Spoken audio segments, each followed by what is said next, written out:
ከፊት ያለው ያጥቁ ወላሂ ምን ባይተከፈ ወላሂ ምን ይፈታ እኔ ካተ ወላሂ ዳውን ብርሃኑ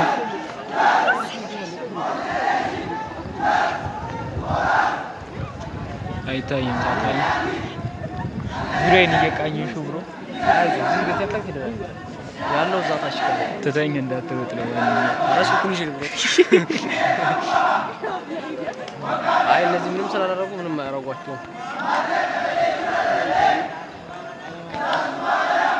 እየሳቁ ነው እንኳን ሊቆጠሩ ጀለስ እየሳቁ ነው የሚያቸው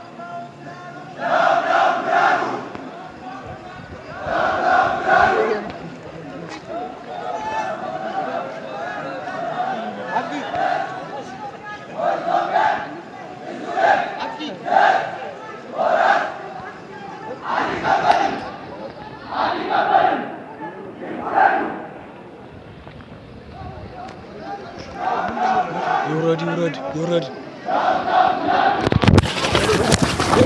ከ2019 ዓመተ ምህረት ጀምሮ ተማሪዎች መምህር ሳይሆኑ መመረቅ አይችሉም ተባለ። የዩኒቨርሲቲ ተማሪዎች የሶስተኛ ዓመት ትምህርታቸውን ሲያጠናቅቁ ለአንድ ዓመት የማስተማር አገልግሎት እንዲሰጡ የሚያስገድደው መመሪያ በ2019 ዓመተ ምህረት ተግባራዊ መሆን ይጀምራል ተብሏል። የዩኒቨርሲቲ ተማሪዎች ለአንድ ዓመት የማስተማር አገልግሎት ሲሰጡ የበለጠ የመምህርነት ሙያ ፍቅር ሊያጎለብቱ እንደሚችሉ ፕሮፌሰር ብርሃኑ ነጋ ተናግረዋል። ዩኒቨርሲቲ ተማሪዎች ሶስተኛ ዓመት ሲጨርሱ አራተኛ ዓመት ከመግባታቸው በፊት ለአንድ ዓመት ይሄ በነጻ ያስተማራቸውን ማህበረሰብ ለማገልገልም ራሳቸውም ተግባራዊ ትምህርት እንዲያገኙ በየክልሉ ሄደው በየሙያቸው ቢሰሩ ነበር። ለአንድ ዓመት ቤዚኮቻቸውን ብቻ ከፍሎ ከዛ ሲመለሱ አራተኛ ዓመት ይሆናሉ። ብዙ ጥቅም ነበረው። አንደኛ ተመልሰው ዩኒቨርሲቲ ሲገቡ አራተኛ ዓመት የበለጠ በስለው ነው የሚገቡት። ስለ ማህበረሰባቸው የበለጠ አውቀው ነው የሚገቡት። ኢንፋክት ብዙ የዩኒቨርሲቲ ሁለተኛ ደረጃ ትምህርት ቤት መምህራን ከዛ በኋላ እነኚህ ሰርቪስ የወጡ ልጆች ሲያስተምሩ አስተማሪነትን ወደውት እዛው በአስተማሪነት የቀሩ ብዙ ሰዎች አሉ። እሱን ፕሮግራም እንጀምራለን ብለናል። እሱ በተወሰነ ጊዜ ያለብንን ችግር ይቀንስልን ይሆናል። ግን ባልናቸው በዚህ በጥናቱም የተነሱ ከዛ በፊትም አይደንቲፋይ ያደረግናቸውን ነገሮች በሙሉ ይዘን የጀመርነው ሲግኒፊካንት የሆነ ኤክስቴንሲቭ የሆነ ስራ አለ። ያንን ስራ እንቀጥላለን። የሁላችንም ስራ ነው። የሁሉንም ትብብር ይፈልጋል። ግን ከባድ ስራ ነው። በፍጹም ቀላል ስራ አይደለም። ከባድ ስራ ነው። ግን ምርጫ ያለን ስራ አይደለም። እንደ ሀገር ትምህርት ከተበላሸ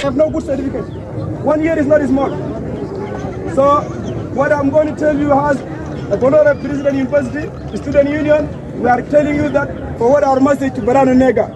We accept his situation, but let him know that all Ethiopian children will be in the bush.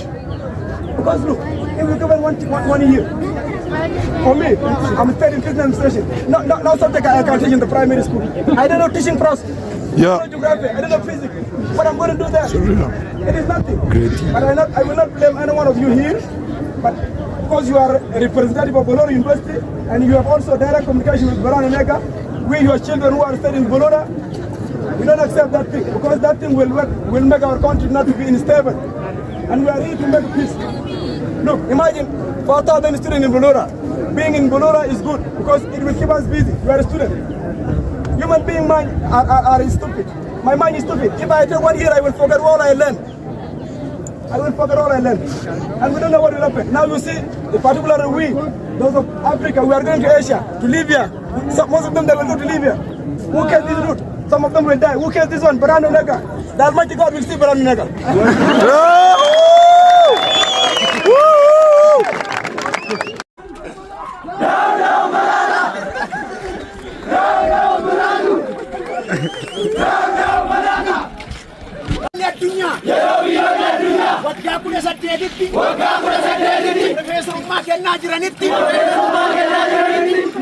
Ethiopia.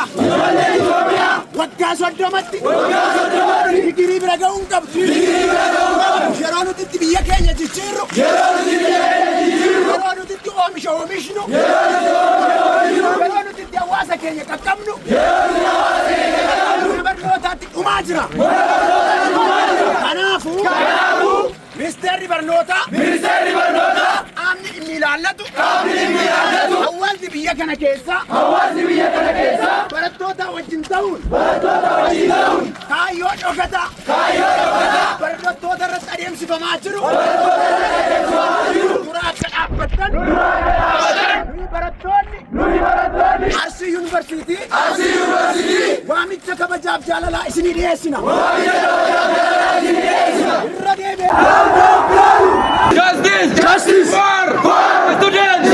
የኢትዮጵያ የዩኒቨርሲቲ ተማሪዎችን ያስቆጣውና ወደ ሰላማዊ ሰልፍ እንዲገቡ እያደረገ ያለው የትምህርት ሚኒስቴር ውሳኔ ምንድነው? ዩኒቨርሲቲ ተማሪዎች 3ኛ ዓመት ሲጨርሱ 4ኛ ዓመት ከመግባታቸው በፊት ለ1 ዓመት እንደሚታወቀው የኢትዮጵያ የትምህርት ሚኒስቴር አዲስ የትምህርት ካሪኩለም ቀርጾ የተለያዩ ማሻሻያዎችን እያደረገ እንደሆነ ይታወቃል። ከዚህም መካከል አንድ ዩኒቨርሲቲ ተማሪ 3 ዓመት ይቆይ ከነበረ ወደ 4 ዓመት ከፍ እንዲል እንዲሁም 12ኛ ክፍል የመግቢያ ፈተና መፈተን ብቻ ሳይሆን ተማሪዎች የዩኒቨርሲቲ ትምህርታቸውን ከጨረሱ በኋላ የመውጫ ፈተና ወይም ኤግዚት ኤግዛም ተፈተነው ነው መመረቅ ያለባቸው የሚሉ ህጎች ወደ ትግበራ ገብተው እየተገበሩ ይገኛሉ። አሁን ላይ ሊተገበር ያለው ህግ ግን ብዙ ተማሪዎችን ያስቆጣና ተቀባይነት የሌለው ሲሉ ይገልጹታል። እሱ ምንድነው? አንድ ዩኒቨርሲቲ ተማሪ 3 ዓመት ከተማረ በኋላ 4ኛ ዓመቱን ወደ ማህበረሰቡ በመቀላቀል በነፃ ያስተማረው ማህበረሰብ በነፃ አገልግሎት ተመልሶ መጥቶ ቀሪ ትምህርቱን ጨርሶ ኤግዚት ኤግዛም ተፈትኖ ነው መመረቅ ያለበት የሚል ህግ በመወሰኑ ብዙ ተማሪዎች ተቆጥተዋል። ወደ ሰላማዊ ሰልፍም እየገቡ ይገኛሉ ማለት ነው። ታዲያ ተማሪዎች እንደሚሉ ከሆነ አንድ የሆነ ግለሰብ ይህንን ህግ አውጥቶ በፓርላማ አጸድቆ ወደ ትግበራ ከመግባቱ በፊት የሚመለከተው አካል በቂ የሆነ ጥናትና ምርምር ማድረግ መቻል አለበት። ይህ ውሳኔ እንደ ተማሪ ተቀባይነትም የለውም፣ እንደ ማህበረሰብም ተቀባይነት የለውም። በኢትዮጵያ ኮንቴክስት እንኳን ተማሪ ሆነን ቀርቶ ተመርቀን ዲግሪ ኑሮን ራሱ የምንሰራው ስራ አጠናል ሲሉ ይናገራሉ።